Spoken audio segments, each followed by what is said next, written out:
ये कमेंट में निराशा होती है, उनके कमेंट में नाउमीदी होती है। हाल बीएसएससी कुछ एक्शन मोड में दिखा है, हमें भी ये सूत्र से जानकारी मिल रही है। नमस्कार, आदाब, सत श्री अकाल। लाइव नेशन 7 में आपका स्वागत है। मैं शादाब मलिक। अगर आप लोगों ने अभी तक हमारे चैनल को सब्सक्राइब नहीं किया है तो पहले सब्सक्राइब कर लें। हम लोग बीएसएससी यानी बिहार स्टाफ सिलेक्शन कमीशन के ऑफिस पहुँचे हैं। कल आपको पता है कि बीएसएससी ने एक नोटिफिकेशन जारी किया था और उसमें वैसे उर्दू अनुवादक के 2 छात्रों को काउंसलिंग के बुलाया था। हमें ये लगा कि हम ये पता करें कि 2014 के इंटर स्तरीय विद्यार्थियों का जो मामला है उसकी काउंसलिंग की डेट कब तक आएगी। तो आइए हम चलते हैं और अंदर देखते हैं कि चेयरमैन या सेक्रेटरी कोई हमसे मिलता है या नहीं।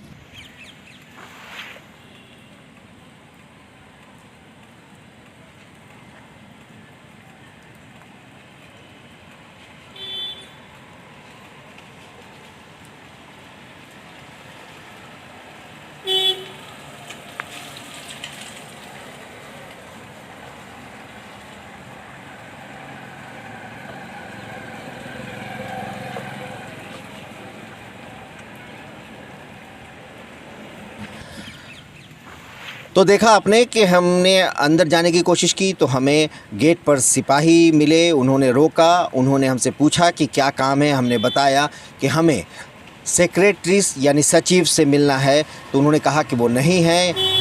और चेयरमैन की भी बात हमने की तो नहीं ही कहा गया, मगर जो हमें लगता है कि शायद अंदर हैं, मगर उन लोगों को ये इंस्ट्रक्शन है कि मीडिया वालों को अंदर नहीं जाने दिया जाए। फिर उन्होंने हमें बताया कि काउंटर पर चले जाइए। बारिश हो रही है, बारिश में हम भीग कर आए क्योंकि हमें ये लगा कि शायद बारिश की वजह से यहाँ भीड़ कम होगी, तो हमें मिलने की उम्मीद ज़्यादा लगी, इसलिए हम बारिश में यहाँ आए। मगर बारिश में हमारा भीगना भी नाकाम रहा क्योंकि हम यहाँ पहुँच ज़रूर गए।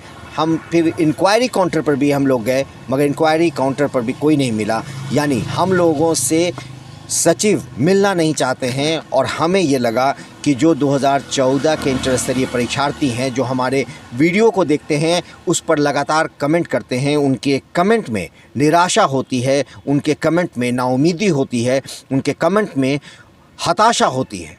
और यही वजह है कि हम लगातार कोशिश कर रहे हैं कि हमें पता चल सके कि आखिर इन अभ्यर्थियों का जो काउंसलिंग होनी है उसका कोई डेट पता चले। मगर आधिकारिक रूप से कोई जानकारी हमें नहीं मिल पा रही है। वैसे हम जो कोशिश कर रहे हैं अंदर से खबर निकालने की, तो कुछ लोग का कहना है कि इस महीने के अंत तक बहुत मुमकिन है कि काउंसलिंग का डेट आ जाए।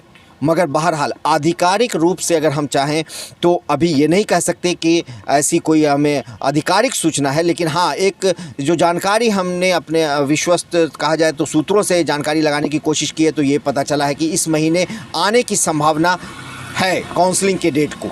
लेकिन रही बात हमसे मिलने की, तो शायद हमें आपका वो मैसेज नज़र आता है, हमें आपकी वो परेशानी नज़र आती है, मगर ना आयोग का ध्यान उस पर जा रहा है, ना सरकार का उस पर ध्यान जा रहा है। हमने सरकार के मंत्री से भी लगातार बात करने की कोशिश की, मगर सरकार के मंत्री ने भी कभी हमें ऐसी कोई बात नहीं कही जिससे ये लगता कि वो छात्र को लेकर काफ़ी चिंतित हैं। वहीं हमने आयोग में भी लड़कों की आवाज़ सुनाने की कोशिश की, मगर कोई हमसे मिलना ही नहीं चाहता। तो हम उनकी फरियाद वहाँ तक पहुँचाएं कैसे। मगर हम अपने वीडियो के माध्यम से सरकार का ध्यान इस तरफ आकृष्ट करने की कोशिश करते हैं। हमने डिप्टी सीएम तक से बात की, रेणु देवी से, मगर वो छात्रों की बात पर कुछ बोलने को तैयार नहीं है। मुख्यमंत्री नीतीश कुमार से हमने मिलने की कोशिश की, तो वो उनसे मुलाकात होना इतना आसान नहीं है। ऐसे में आयोग कुछ बोलने को तैयार नहीं है, तो आखिर ये अभ्यर्थी जाएं कहाँ। हम मीडिया वाले उनकी आवाज़ उठा रहे हैं। हम आपसे एक तरह से कहा जाए तो यहाँ का जो हाल है, हम पानी में भीग कर भी आपको बताने की कोशिश कर रहे हैं। बहरहाल इस महीने के आखिर तक एक उम्मीद जगती है।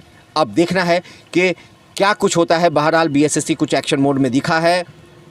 उर्दू अनुवादक के काउंसलिंग के लिए छात्रों को बुलाया भी गया है। ऐसे में एक तरह से देखा जाए तो हमें भी ये सूत्र से जानकारी मिल रही है कि इस महीने के अंत तक हो सकता है कि नोटिफिकेशन आए। अब देखना है कि क्या कुछ होता है। हम लगातार आपको अपडेट करते रहेंगे। आपको जैसी भी परिस्थिति हो, मगर आपको हम अपडेट करते रहेंगे, हम बिहार के छात्रों को बताते रहेंगे, चाहे बारिश हो, चाहे जैसा भी माहौल हो, मौसम हो, हम आपके साथ खड़े हैं आपको लगातार खबरों से अपडेट करने के लिए। इस तरह की खबरों के लिए बने रहिए हमारे साथ, देखते रहिए हमारा वीडियो। अगर आपको हमारा वीडियो पसंद आता है तो हमारे चैनल को ज़रूर सब्सक्राइब करें। अगर आप फेसबुक के जरिए देख रहे हैं तो पेज लाइक करें, साथ ही ट्विटर हैंडल पर हमें फॉलो ज़रूर करें। धन्यवाद।